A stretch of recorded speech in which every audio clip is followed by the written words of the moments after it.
आइयो चिया खाएर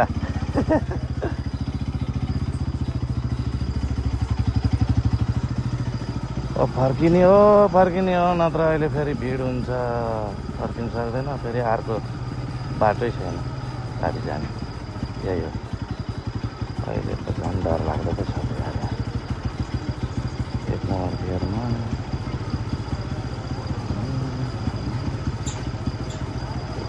ओह्रालोमा पो यहाँ रोक्नु पर्ने अवस्था आयो अरे आफै पो भयो